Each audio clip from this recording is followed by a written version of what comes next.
Welcome to the parallel universe, and to the alternative railway system to be found here.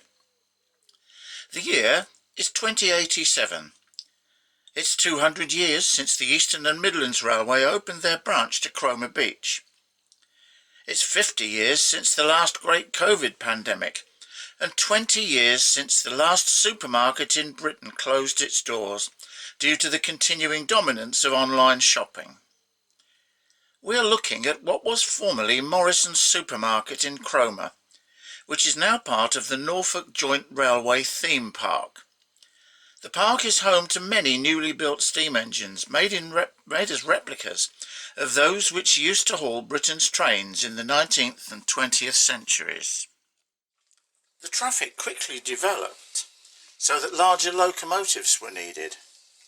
These 440 Class A locos were purchased from Bayer Peacock around the same time as Cromer Beach Station opened.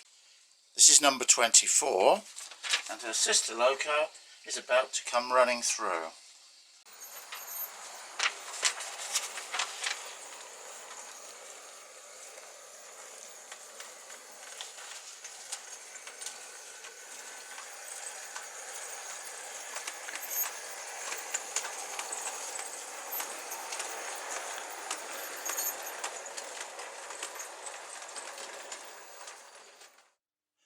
The Eastern and Midlands Railway were always short of money, so they purchased additional locos wherever they could obtain them second hand. For example, from the Cornwall Minerals Railway.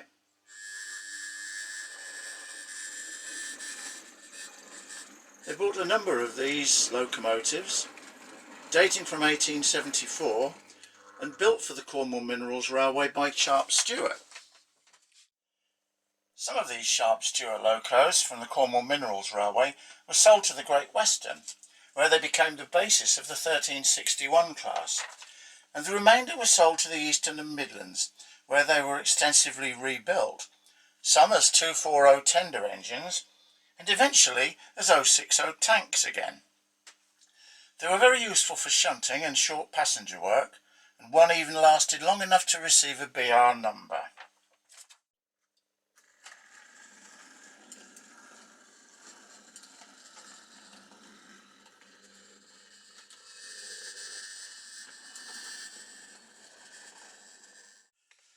By the early 1890s, the Midland Railway and the Great Northern Railway were looking for a route to the East Coast and managed to buy the struggling Eastern and Midlands Railway to form the M&GN, putting on their own individual stamp on the design. Here a Midland design by Johnson hauls ex-Great Northern coaches, both after transfer to the M&GN.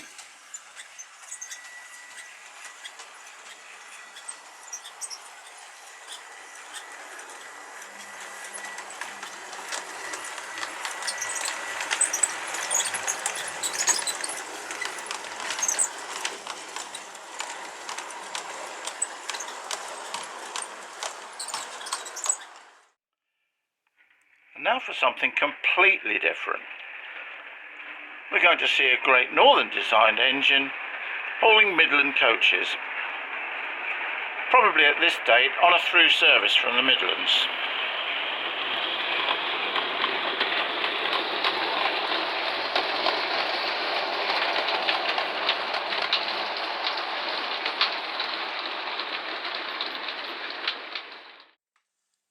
Do you remember the bridge from the last shot? Well, it's at the end of the station platform at West Runton, with the Cromer Links Hotel in the background.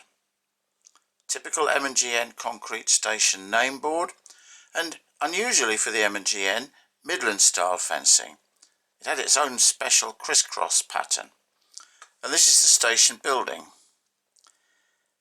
Now, the locos that came from the Midland and the Great Northern onto the M&GN were extensively rebuilt, mainly in the same form as those that were on the prototype.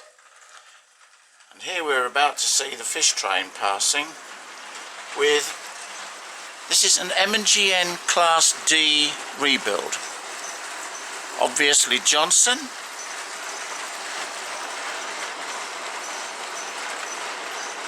and a typical mixed fish train of the 1930s.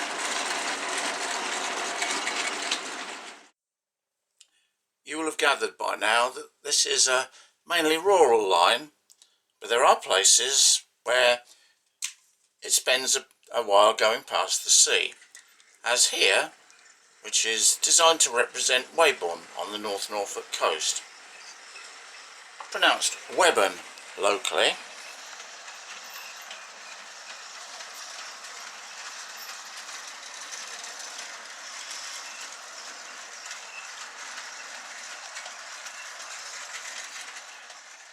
The M&GN changed little over a period of many years. The whole of the Norfolk area carrying on with its rural lifestyle as it had done for centuries, with the addition of the occasional new railway line, such as the Norfolk and Suffolk Joint Line. In 1936, the LNER took over the general day-to-day running of the M&GN and introduced other locomotives such as ex-Great Eastern types. So the Claude Hamilton type, which is about to enter Banningham Station, is one of the first of the Great Eastern types to arrive.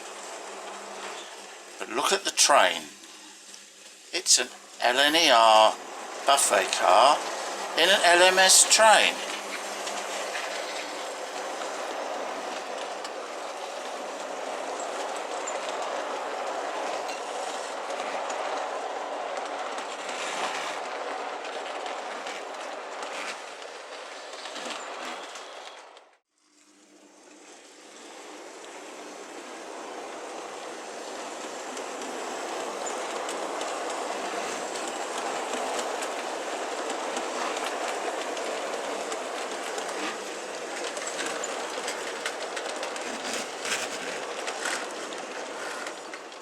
Well, you just witnessed an operation which most of the regular operators on the Norfolk Joint Railway don't seem to be able to manage.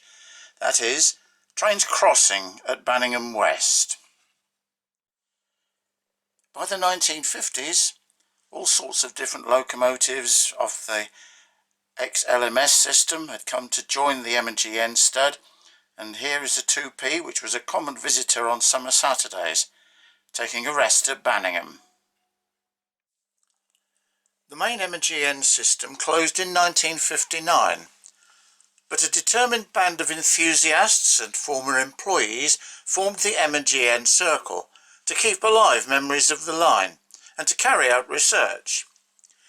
In 1979, one enthusiast had the idea of creating a small model to recreate the atmosphere of the M&GN. It outgrew its Yorkshire home in a year and was moved to Norfolk to begin the Norfolk Joint Railway proper. A further expansion and move of home took place in 1995, enabling the configuration as you see it now.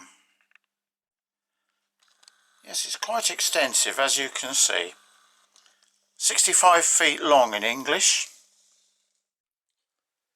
In 1987, it was the centenary of the opening of Cromer Beach Station. And here we see the team that at that time had an influence on the Norfolk Joint Railway, who gathered together to hold a celebration complete with a cold collation in true Victorian style. You've probably gathered that it takes quite a team to operate the Norfolk Joint Railway to its full potential and to run a full summer Saturday schedule. Here's the team round about the time of the Norfolk Joint Railway's 21st birthday. I think there were 12 on board that particular day, and it runs best with about 6, but we have been known to give 15 different people jobs. But some people get sent off to Fendrove, which is the equivalent of being sent to Coventry. So if you come along to operate the Norfolk Joint and you get sent to Fendrove, you know you've done something wrong. You've probably heard enough about locomotives and would like a guided tour.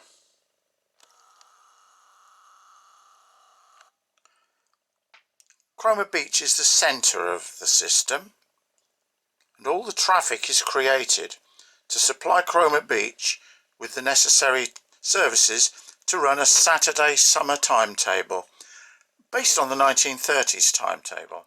The Norfolk Joint Railway version of Cromer Beach is slightly scaled down from that was found on the M&GN until closure. From Cromer Beach, trains can leave from either platform to go round the curve towards the Norfolk and Suffolk Joint Line, seen here on the left. Or they can carry on straight across one of the viaducts towards Melton Constable. The nearer of the two viaducts is still in use today and carries trains from Cromer to Sheringham.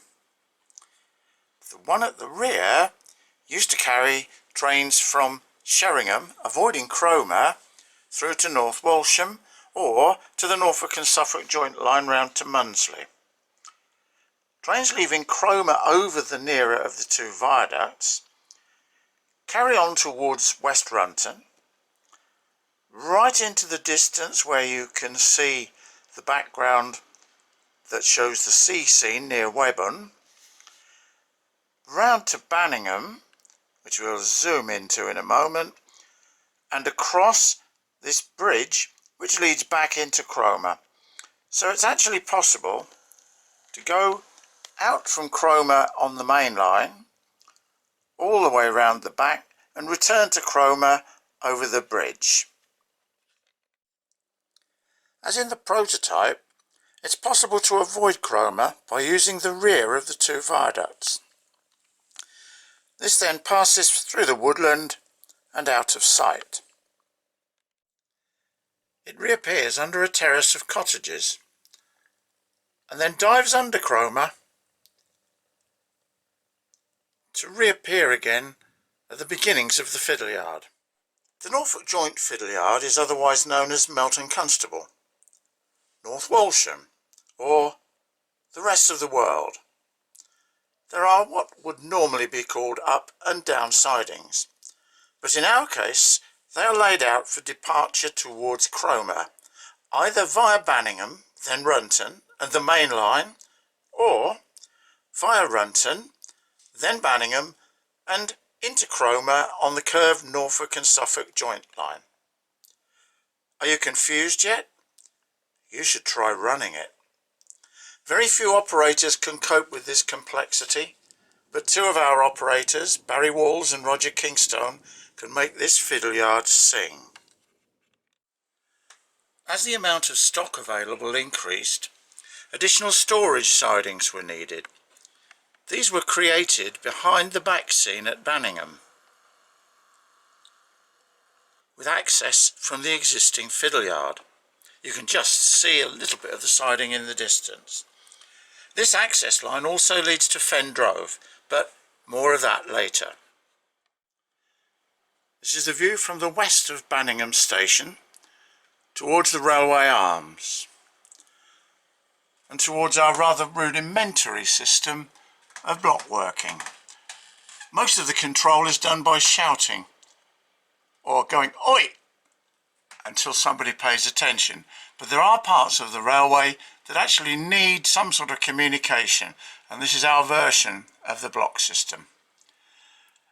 With this being the Norfolk Joint Railway, of course, and in the parallel universe, you would expect there to be a wormhole, and here it is. This wormhole looks through onto our recreation of the western section of the M&GN. You can just about see there's a bit of railway in there, but that's another story entirely. The way for trains to enter the western section is via a junction at Banningham West, and then through a gap in the trees, past Arthur Marsham's cornfield.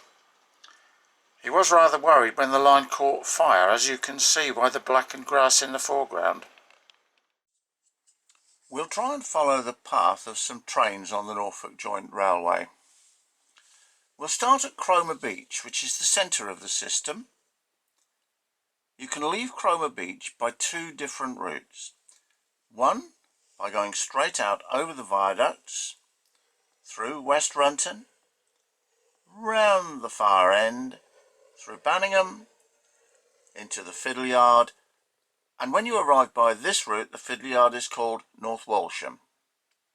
Alternatively, you can leave Cromer Beach by this route, which is a bridge, not scenic, just for operation, through Banningham West Junction, Banningham again, all the way round the back, through West Runton, over the other viaduct, and then you dive underneath Cromer Station to arrive in the Fiddle Yard, which this time is called North Walsham. Confused yet? Well, we'll do our best to confuse you now. Now you are the Fiddle Yard operator and you are at Wisbeach. To leave Wisbeach, you use this line, which is behind the background scene. You curve round to Fendrove, so we're in the western section of the M&GN, past Crookhorn Sidings, which used to be called Kingstone Sidings in honour of the man who built them. You pass by Anchor Dyke Sidings into Fitton End Station, and then you burst through the trees to arrive at Banningham. And then the usual procedure all the way round through West Runton, dive underneath Cromer Beach, and you land at Spalding. If you're driving a train the opposite way from Spalding to Wisbeach, you leave Spalding this way, dive underneath Cromer Station, I think you know the drill by now, West Runton, Banningham, and then off you go, disappearing through the trees to Fitton End, past Anchor Dyke Sidings, Fendrove, and then eventually you end up back in Wisbeach. So you can use the Fiddle Yard as 4 different places, or the rest of the world. So there are departures which send you to King's Lynn or Peterborough. So we'll conclude our short tour of the Norfolk Joint Railway by simply watching some trains go by. We can see the Midland train is here waiting for the Great Northern Express from King's Cross to Cromer to pass by.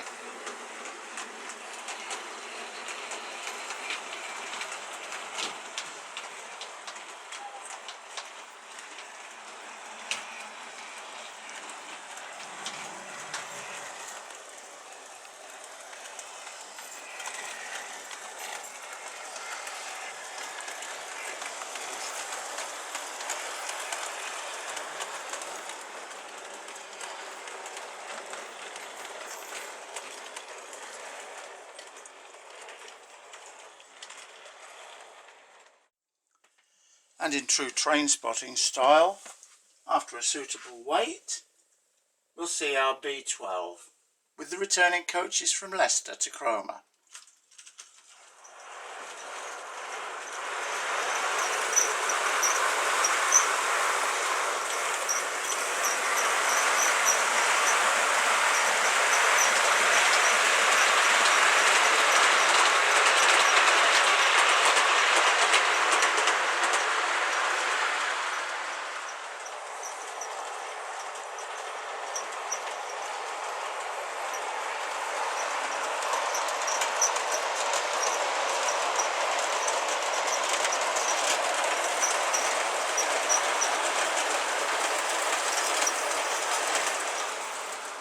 But in between the trains, this corner of rural Norfolk is really rather tranquil.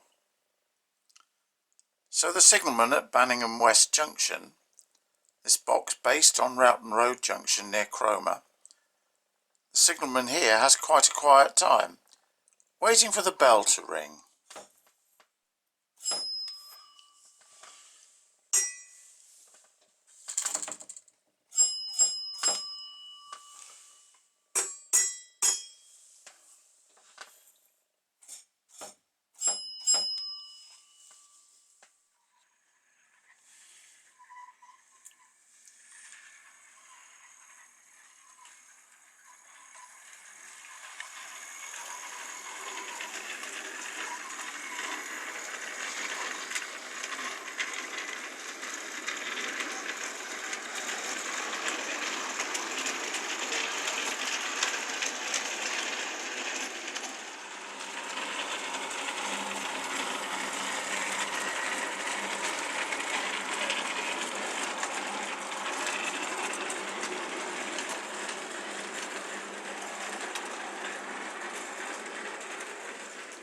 you notice the few Kings Lynn area private owner coal wagons in that train? And also 2 coaches from also near to Kings Lynn, from the Wisbech and Upwell, that have been preserved on the Norfolk Joint Railway and run through from Banningham to Fitton End. But as we said before, that is another story, as is Conundrum, the Fendro farmer's little engine.